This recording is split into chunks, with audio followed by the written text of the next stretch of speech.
Hello, this is going to be a review of my black V-Cube 5. Now I know what you're thinking, black V-Cubes, I thought they don't make those anymore.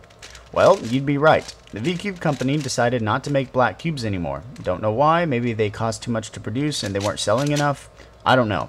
But the website that I got this off of bought a lot of V-Cubes when they came out, so they had black V-Cubes in stock, even when the V-Cube company stopped making them. So that's the website I got it off of. If you want more information on where I got this puzzle, I have a video on my channel called Try Box Order. Go look at that video and it'll give you more information on that. Anyway, so this is going to be a review of the black V-Cube 5. Now the first thing I have to say about the black V-Cube 5 is that it is really awesome. There's a lot of things about it that are really nice, and there are a couple of things that are just really annoying. Overall, I'd say that this is the best 5x5 on the market. It has spring structure inside of it, which means it can cut corners very well. And for the most part, the faces are really smooth. It comes pre-lubricated, but I have lubed it myself, and it works really well now. Some things that are nice about it is that it has the smoothness of an Eachine, but Eachines, even though they're really smooth and they're great puzzles, they don't cut corners very well. And as I said before, this has springs inside of it, so it allows the faces to cut corners because it has more leverage to it. Has more resistance, you could say. The outside layers cut corners very well. Here, let me show you some outside layer cutting. There's one, for example. Like that.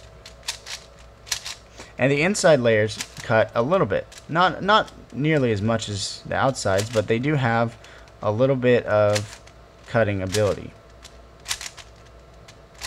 Now, some things that are really annoying about the screw spring structure is that it allows for too much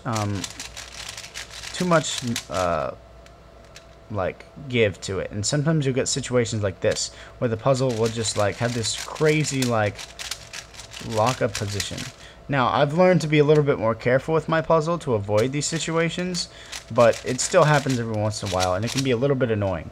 Another thing that's really annoying about the black V-Cube 5 is that the corners, if you take apart the cube, these little corner pieces on the inside of the corner, they have little bumps on it.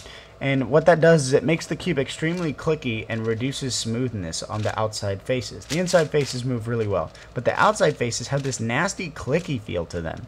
And what you have to do is you have to take apart the cube and sand down these little corner bumps so that the puzzle isn't, it's not like clicky and nasty. Now I've done it on this yellow face already, and if you can hear, try to hear the bumps in it.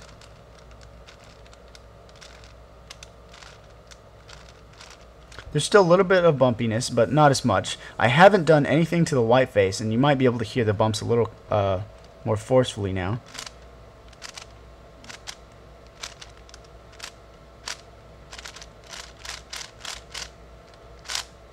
So, I don't know if you can hear that or not, but basically it's really nasty at first, and you have to sand it down to make it smoother. Now, the V-Cube doesn't have the smoothness that the Eachine does. The Eachine 5x5 is ridiculously smooth. You can spin it with one finger and do all kinds of stuff. But the V-Cube 5 is still smooth enough to where you'll be happy with it. I mean, just because a puzzle is not ridiculously smooth doesn't mean that it's hard to turn either. So even though it's not as smooth as the Eachine, it's still very smooth, and you should be able to turn it with no problem. Although the locking mechanism, or the little bumpies on the outside, are a little bit annoying at first. Now, the main reason that I like this V-Cube is because of what I said earlier, the spring structure. But another thing that I kind of like, but I kind of don't like, is the size of the V-Cube. As you know, Eachine 5x5s are the same size as the 4x4, so I'll just use a 4x4 here. And so it's a little bit bigger than the Eachine 5x5, and I don't have a Rubik's 5x5, but I have seen comparisons, and the Rubik's 5x5 is a lot bigger than this. So this puzzle is kind of in between the Eachine and the Rubik's 5x5 in relation to size, and that's a good thing and a bad thing. I think the size is very neutral. It's good for people with small hands and big hands, but it does take some getting used to. I'm used to the Eachine 5x5, and I like the size of the Eachine 5x5 the best. But the only reason that I like the V-Cube better is because the size of each layer is the right size. The overall size of the V-Cube 5 is a little big, it's a little bulky, but overall, when it comes to the individual layers, these layers are the perfect size. I had problems on my Eachine 5x5 where I'd flick one layer, and because the layers were so thin that I'd end up flicking two on accident. That doesn't happen on the V-Cube. The layers are big enough to where you can easily turn only one at a time, or even turn two at a time. And the layers stick together very well.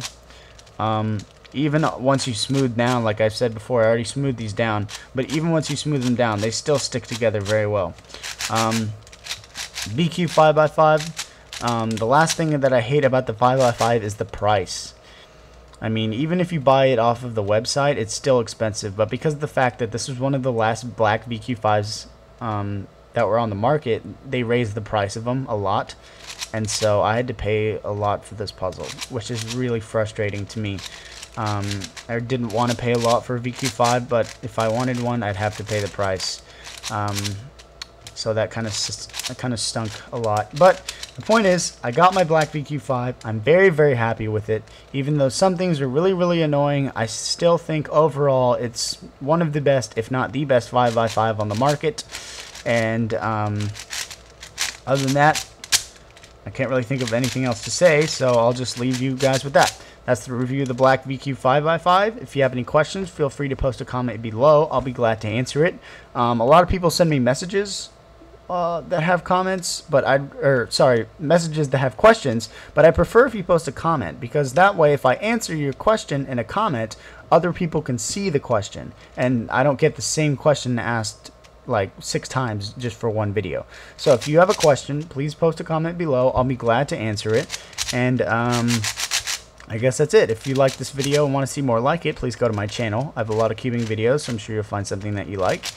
And thank you for watching. Please rate and subscribe.